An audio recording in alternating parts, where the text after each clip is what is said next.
What's up mga ka-Big Bites? RJ Abarientos, mabigat ang inamin tungkol kay Scottie.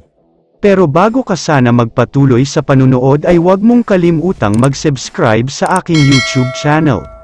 Lahat ng mga Hinebra fans ay hindi na makapaghintay na mapanood ang isa sa mga bagong player ng paborito nilang team na si RJ Abarientos. Sobrang taas talaga ang expectations ng mga fans sa third overall pick ng Hinebra.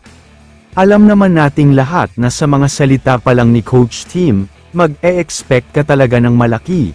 Dahil nga sinabi niya noon na ang dahilan kung bakit daw niya kinuha si RJ, ay dahil sobrang magaling at mahusay daw talaga siya. Mukhang tama nga itong si Coach Tim, dahil napanood nating lahat kung anong klaseng performance ang pinakita ni RJ sa nakalipas na Williams-Jones Cup. Isa nga siya sa talagang naging best player ng Strong Group Athletics Philippines. Kapag gusto niyang gumawa ng puntos ay kayang-kaya talaga niya, pero kapag gusto niyang ipakita ang pagiging point guard niya, nakakagawa siya ng 12 assists at mga nakakagulat na no-look pass, kaya sobrang nakakabilib talaga. Tila hindi nga alam ni RJ ang salitang pahinga. Dahil pagkatapos nilang manalo ng gold medal sa Jones Cup ay dumiretso na agad siya sa practice facility ng Barangay Hinebra, para matuto at makabisado ang triangle system. Kaya naman pagkadating ni RJ Abarientos sa Hinebra facility, sinalubong siya ng coaching staff at mga players, at may sinabi pa nga siya tungkol kay Scottie Thompson na siguradong matutuwa ang lahat ng mga Hinebra fans.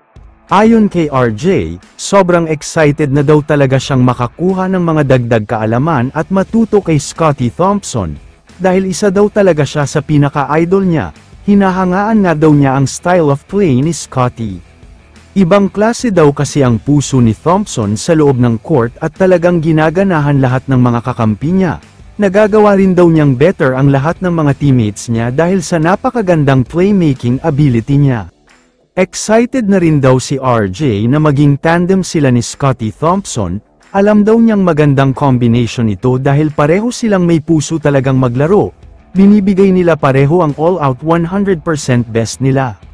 Sa tingin ko nga, mukhang magiging sakit sa ulo ang playmaking ability ni na Scottie at RJ, malilito talaga ang kalaban sa mga gagawin nila. Isa rin ako sa sobrang excited talaga sa combination ni Scottie Thompson at RJ Abarientos. Kaya naman kung kayo ang tatanungin, ano ang masasabi niyo sa sinabi ni RJ? I-comment mo naman ang opinion mo tungkol sa tanong na ito. Dito na muna nagtatapos ang video na ito. Maraming salamat sa panunood mga ka-Big Bites. God bless sa inyong lahat.